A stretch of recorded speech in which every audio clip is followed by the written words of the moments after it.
Hello, welcome to Papa Nick's Music. I am, as always, your host, Papa Nick Lewis, and today we're talking about perfect albums again.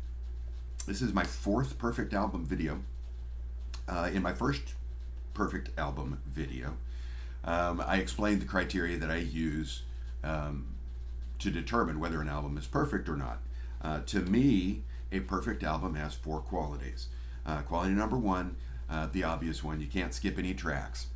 If you know when you put that, when you start that album, if you know you're going to be skipping over a song and it's not because you're going to be running late for work or something like that, you're just skipping over that song because, all things being equal, you'd rather not hear that song, then it's not a perfect album. Secondly, as you listen to the album, you can't think of anything that could be done that would make the album better. You can't, you don't notice any flaws in the songwriting, in the song order, in the production quality, in the performance, whatever. You can't think of anything that could be done to this album to make it better than it is. Third, you have to think that the album is superlative. If it's just a good, solid collection of songs, that doesn't necessarily make it perfect. It's got to be better than, right? It's got to be head and shoulders. So there's something about it that makes it a better album than most of the albums that you would compare it to. And then finally, the fourth one is that if it is a perfect album, then you want to experience the whole thing. You have some sense of discomfort at the thought of only being able to listen to side one or only being able to listen to like three songs. If you start this thing, you want to be able to finish it because it is a cohesive whole in your mind, right? In your preference. So I explained those four criteria in my first video. I gave you examples of albums that fell short of perfection because of each of the four. And then I followed that up with two videos, each of these videos, I've got 10 perfect albums. And that's what I've got again today. I've got 10 more. When you stop and think about it, man, 30? I'm up to 30 perfect albums? There's a shit ton of music out there. And a lot of it is very, very good. So I think I probably have maybe two more of these videos in me. As before, I've got copies of the albums right here. The thing that's unusual this time is that this is an all CD episode of perfect albums. I think I've at one point have had maybe 3 or 4 of these on vinyl, but I've got them all on CD now. And my first album. Okay. Before we get into this, I just remembered we have to talk about the subjectivity notice. There is no such thing as objectively good or objectively bad art. The act of art appreciation, that aesthetic experience, is by definition completely, wholly subjective. There's no such thing as objectively good or objectively bad art. There is only art that I like and art that I do not like. And as long as we keep that in mind, this is always a fun conversation. We're talking about artworks that we like, artworks that we don't like, and in so doing, we are able to see the world through other people's eyes. It's one of the functions of art in the first place. I gravitate towards a work of art because it allows me, for a moment, to be able to witness life experience from somebody else's perspective.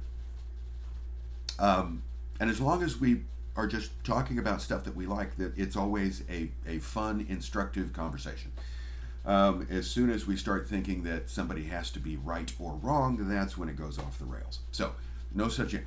I think these are perfect. You might not. That's perfectly fine.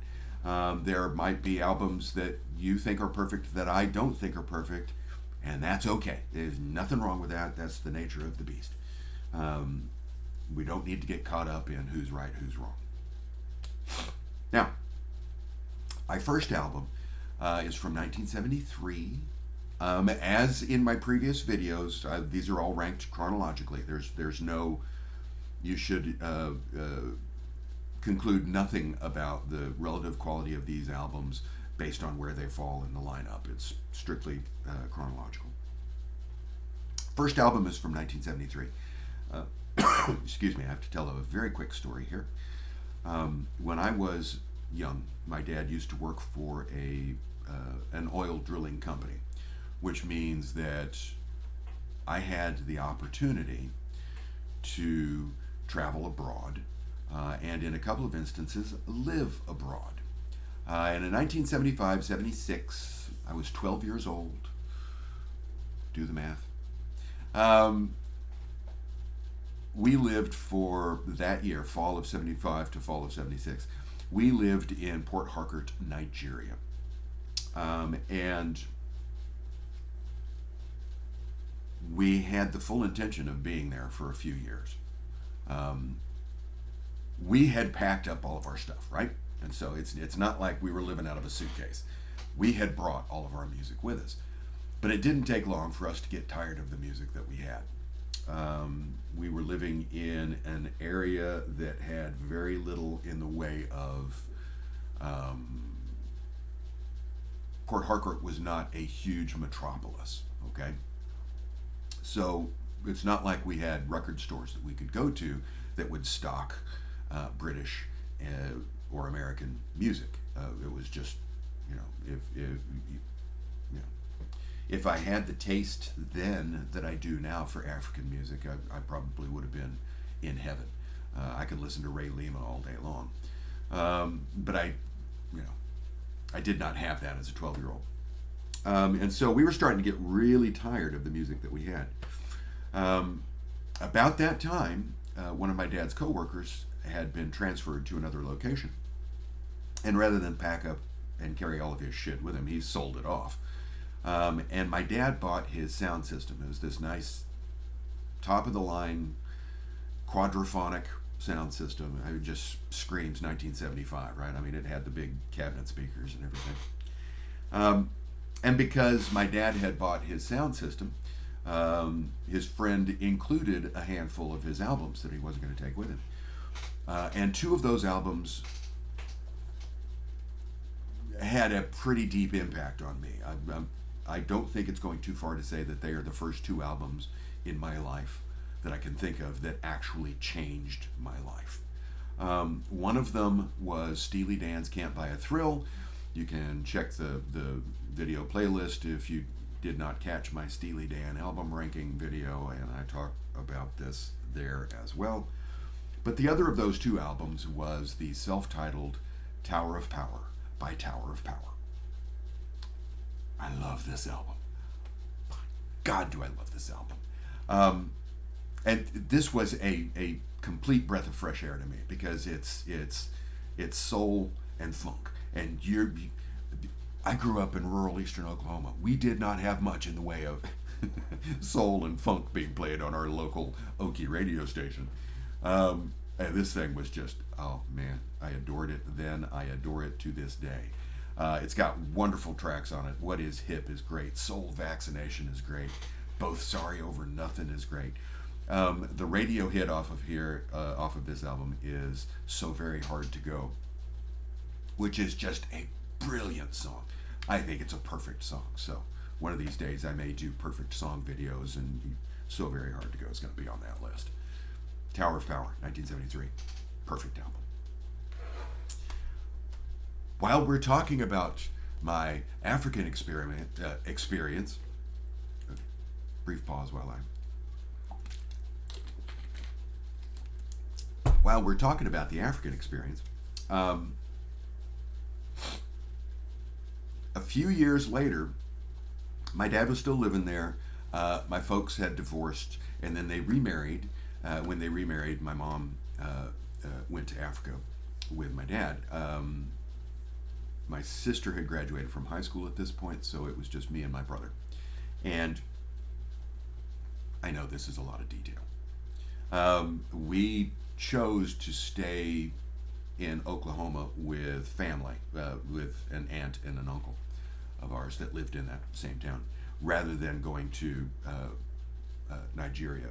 It was difficult living there. There were no English schools, so we had to do self-paced work with correspondence courses, and there weren't very many other kids that lived in the area that we had anything in common with. So it was an interesting year that we spent there, but it was not a year that made us want to spend more time there. But we did go back during the summer and stay there for the summer. And when we went back to visit my folks over that summer, my brother had somehow fixated on the idea that we couldn't guarantee that customs wouldn't seize our property as we went through.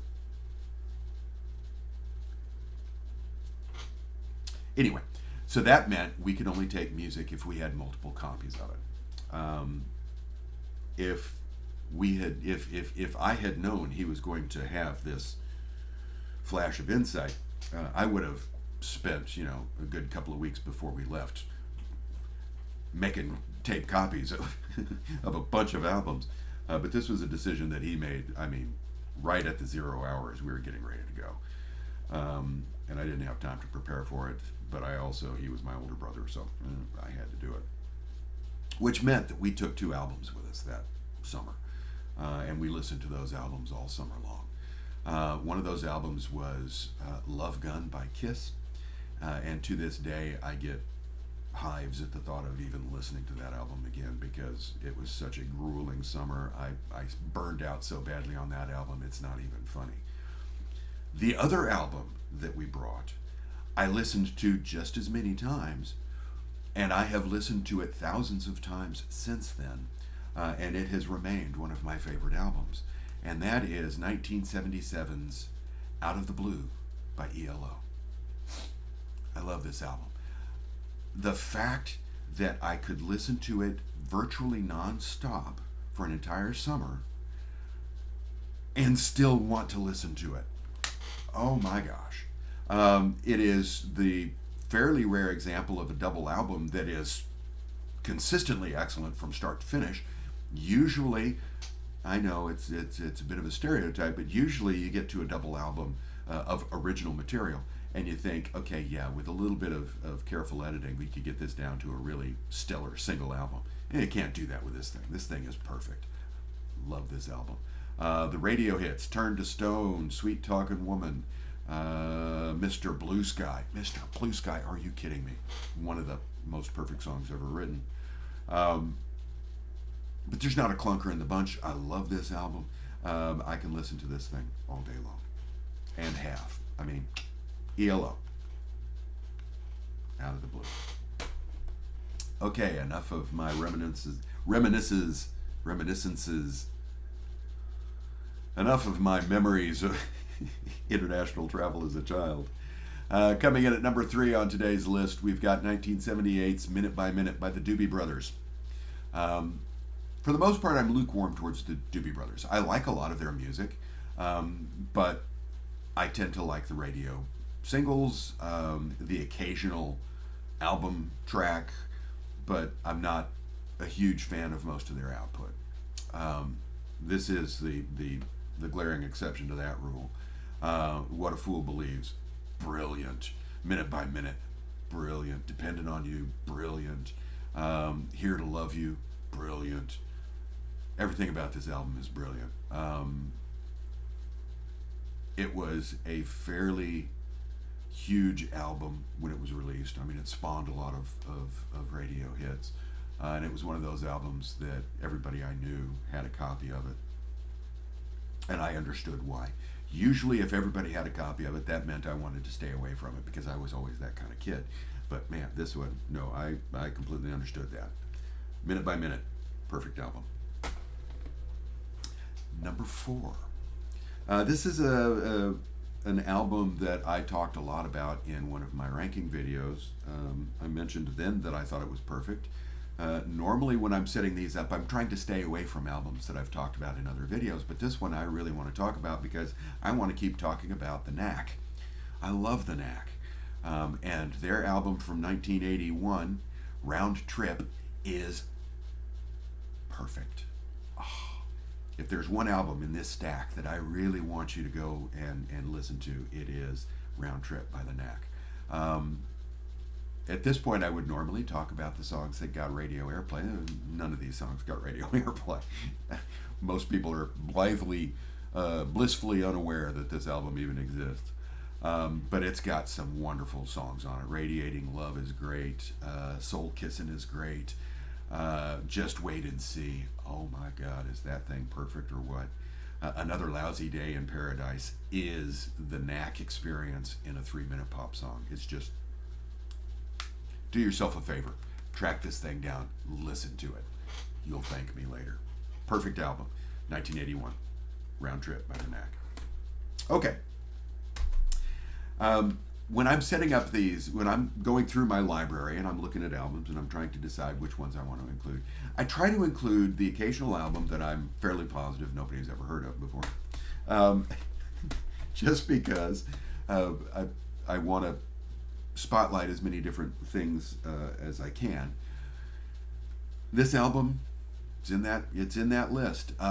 This was released in 1985. I'm a big fan of guitar and guitarists. You see, I got a guitar in the background over there. I got even more arrayed over here that are out of shot. I love playing the guitar. I love listening to the guitar, and I have great respect for excellent guitarists. And if we're talking about excellent, oh my God, phenomenal guitarists, we're talking about Chet Atkins. And in 1985, Chet Atkins released Stay Tuned. On this album, he's performing with other jazz and pop rock guitarists. A couple of songs on here he does with George Benson, a couple of songs he does with Mark Knopfler. There's at least one song that he does with Steve Lukather. Mine just slipped on the last one that I was going to mention. And they're not listed on the back, so yeah, should have written it down. Oh well, who cares? This is a fantastic album. The songs are a little on the smooth jazzy side. So if you don't like smooth jazz, you may not like this album. But I love smooth jazz, so it's cool by me. But the guitar work is fantastic. The opening song is Sunrise, which is Chet Atkins and George Benson, and oh my God. Stay Tuned, the title track, is the other George Benson song on here. Cosmic Square Dance is one of the ones with Mark Knopfler. Oh, great album. If you like good guitar work, and if you like smooth jazz, and if you like good instrumental music, Chet, you can't go wrong with Chet Atkins, but you really can't go wrong with Stay Tuned. Love that album. Okay, coming up next. I first became aware of this artist. He released a song in the late 70s, 78, 79, that neighborhood, called Fool If You Think It's Over, Chris Rea. And as far as I know, that's the only hit he's had, but he's had a long and productive recording career. And in 1989, Chris Rea released The Road to Hell, and I love this album. Oh my God, is this thing good. The Road to Hell, Part 1 and Part 2. Okay, Part 2 is really the one. Part 1 is a soundscape intro thing. You Must Be Evil is good. Daytona is good. I Just Want to Be With You is good. Texas is brilliant. I love this album. Not a weak spot on it.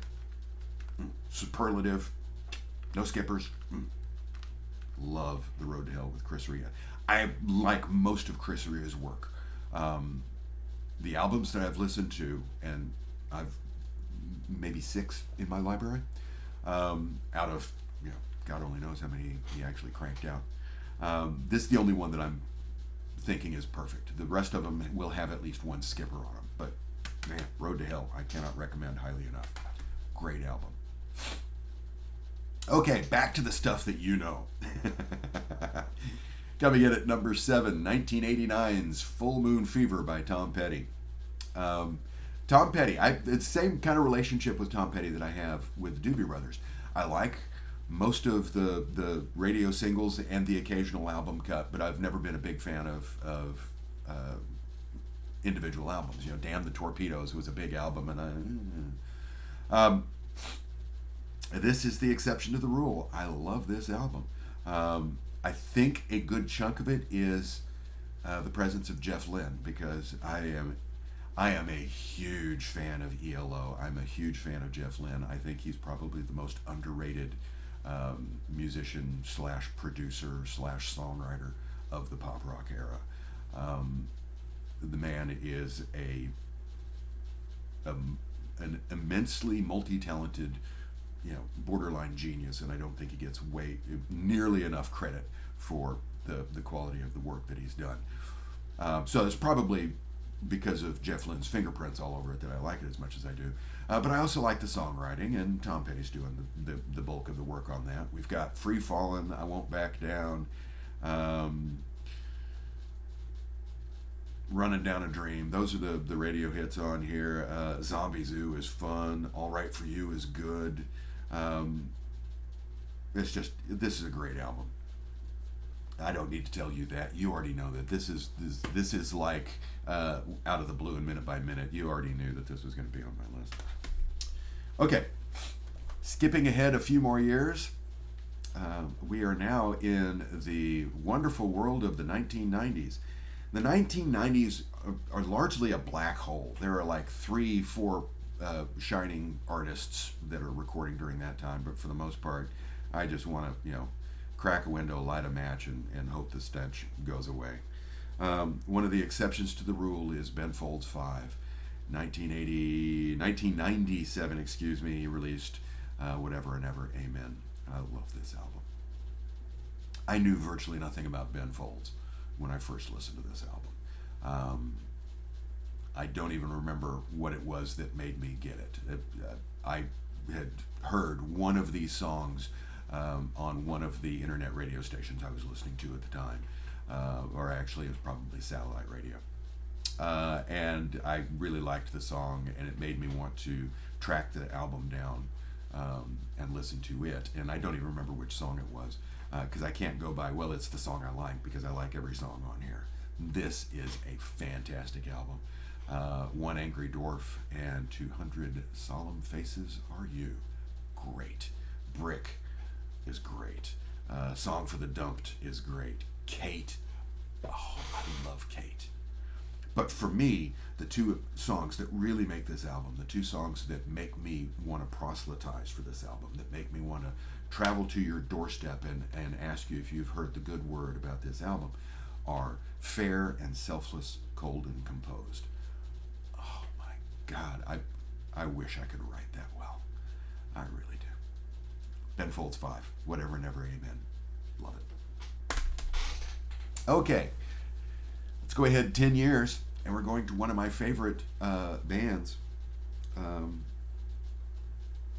They aren't going to crop up too many times on these favorite album videos, in part because they didn't record a whole lot.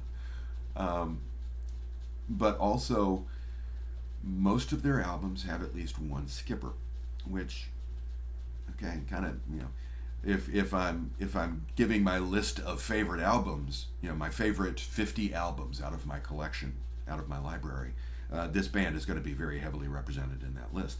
But on the perfect albums list, I think the only one we've got is Traffic and Weather by Fountains of Wayne. I love Fountains of Wayne.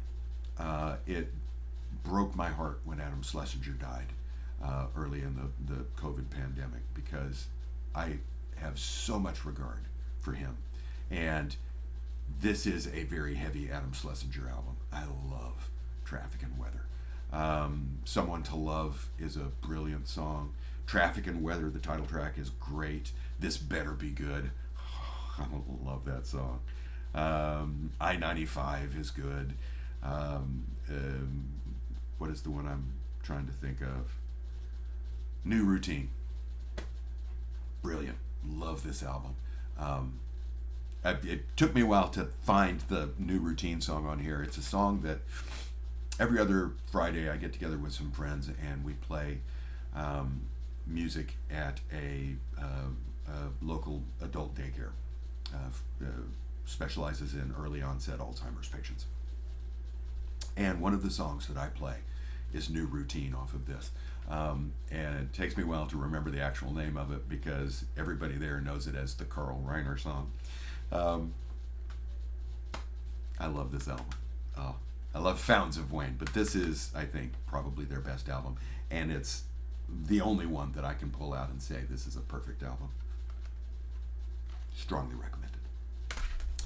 And then finally, this is another one of those where I heard a song on a satellite radio station and I really liked the song, so I tracked down the album and my God, I really like the album.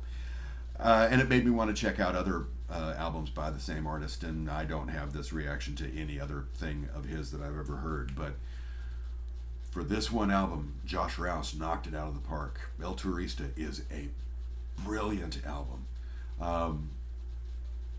The album itself is atypical of Josh Rouse's work.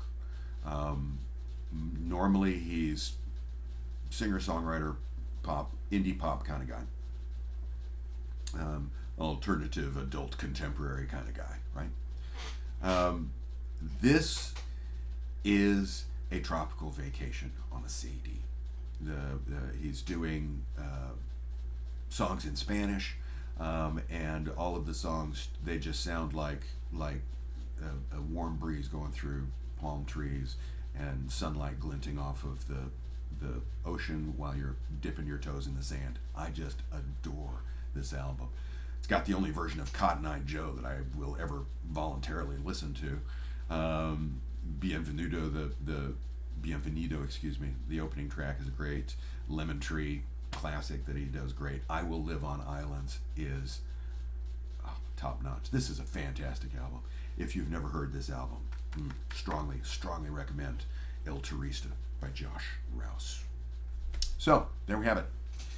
10 more perfect albums. How long can he keep this going? Like I said earlier, I think I got maybe 2 more of these before I'm going to start running out of material. I hope you enjoyed this conversation. I certainly enjoyed it. Thank you for sticking around this long, by the way. If you did enjoy the conversation, then I'd appreciate it if you'd click the like button. The like button. I kind of swallowed the K there. I've got a cold today, is why I sound funny. If you think you would enjoy further conversations of a similar nature, then go ahead and click the subscribe button. And if you click the subscribe button, then go ahead and click the little notification bell. It makes a difference to the YouTube people. I don't see why, but hey, we do what we have to do. And again, thank you for hanging out with me today. And I hope that the rest of your day is gratifying. See you soon.